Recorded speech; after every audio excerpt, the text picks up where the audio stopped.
Tercatat guru beliau itu yang tercatat di dalam buku Manaqib Mbah Maksum itu ada hampir 50-an guru.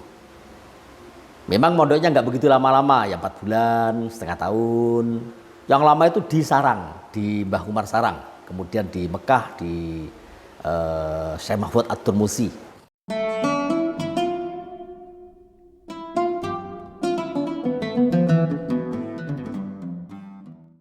Pemirsa yang saya cintai, saya pikir tentu dan kita semuanya pasti sepakat kenapa organisasi Nahdlatul Ulama dengan segala kebaikannya bisa bertahan cukup lama. Pertama karena riyadhah dari para pendiri Nahdlatul Ulama itu sendiri, yang kita tahu mereka semuanya itu orang-orang yang mukhlis. Saya tidak perlu jauh-jauh karena saya tidak begitu banyak mengerti tentang atau mengetahui riwayat sejarah dari yang lain-lain. Tetapi setidaknya dari keluarga saya sendiri, yaitu mbah saya sendiri, Mbah Maksum. Keluarga kami itu dari dulu-dulunya, mulai dari kakek, Dewi Buyut, Canggah, Wareng, itu pedagang. Nah, sampai kepada Mbah Maksum sendiri juga dagang. Salah satu yang didagangkan, yang diperdagangkan atau dijual oleh Mbah Maksum itu kelitian. Kelitian itu apa ya? Peniti, ya, benih itu kancing ya, kancing, peniti, kemudian macam-macam dibawa dengan sepeda ontel dari Lasem menuju ke Jombang. Di Jombang, di pasar Jombang punya bedak. Bedak itu kios di dalam atau los di dalam di pasar lah, kios kecil di dalam pasar, punya bedak. Dulu kalau nggak orang kaya ya nggak bisa punya bedak. Nah, mbah saya itu membawa barangnya dari Lasem pakai sepeda ontel. Ya. Hercules, sepeda ontel Hercules itu dibawa sampai ke Jombang sana dan diperdagangkan di sana. Kemudian juga menerima dari kiriman orang-orang diperdagangkan di sana. Yang dilakukan oleh Mbah Maksum seperti itu bagian dari apa ya, menurut saya juga bagian dari riyadhah beliau. Kemudian karena beliau juga dzul ilm, santri lah kasarnya begitu, maka beliau juga bersama dengan Ki Hasyim Asy'ari di sana membentuk sebuah organisasi musyawarah yang dibentuk oleh Mbah Hasyim Asy'ari. Namanya saya lupa, dulu saya diceritain sama Pak D saya, Ki Ali Maksum. Itu forum musyawarah seperti itulah kalau sekarang, yang roisnya itu Mbah Hasyim Asy'ari sendiri. Nah, kemudian katibnya itu Mbah Maksum. Itu mula-mula, dan itu dari situ pula lah yang akhirnya memunculkan Nahdlatul Ulama. Akhirnya bareng-bareng mereka semuanya membentuk Nahdlatul Ulama. Para pemirsa, Mbah Maksum itu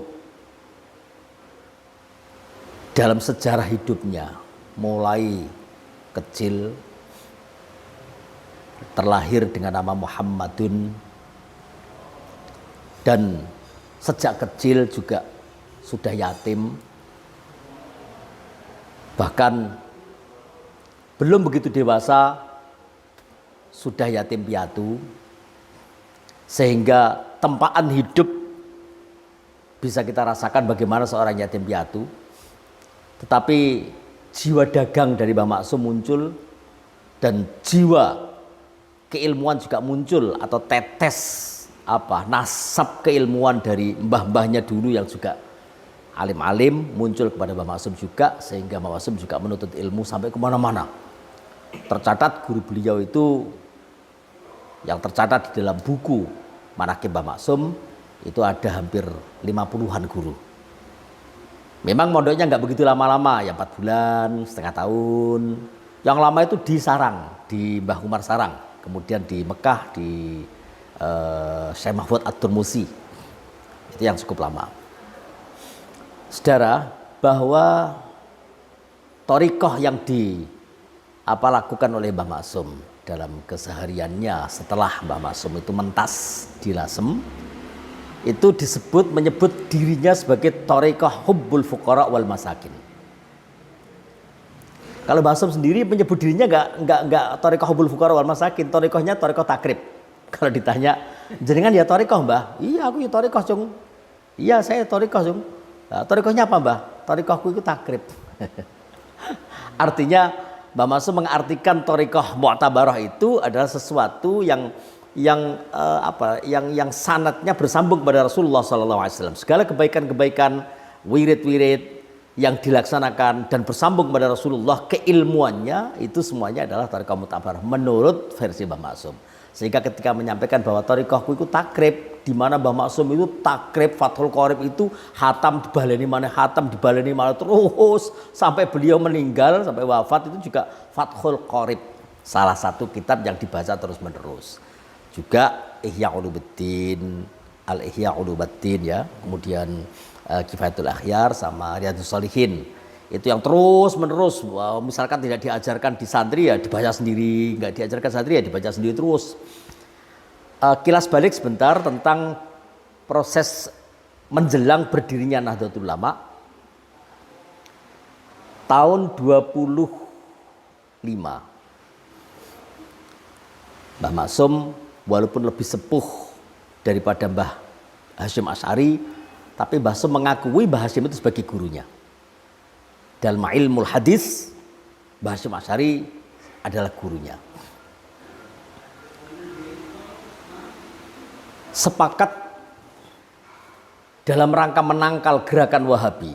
Ini jauh sebelum ada riwayat yang saya baca di buku-buku itu, saya sudah diceritani sama abah saya, diceritani sama pakde saya, bahwa NU itu berdiri juga dalam rangka menangkal gerakan Wahabi waktu itu.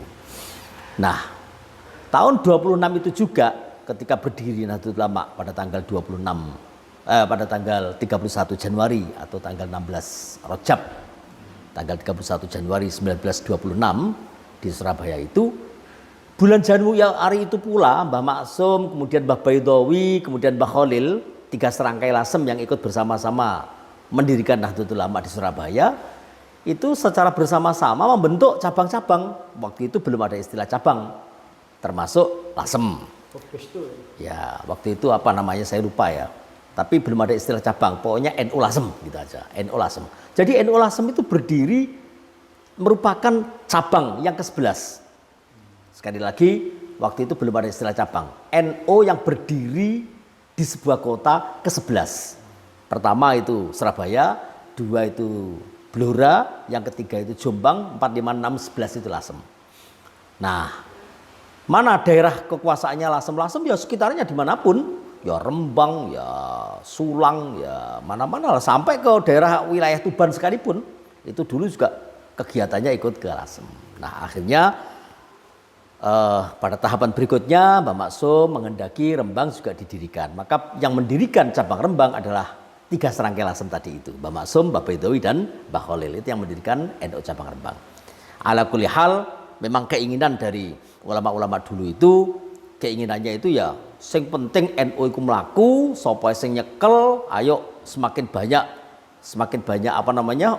sing ngurusi semakin baik. Maka dibentuklah cabang Rembang dan seterusnya dan seterusnya.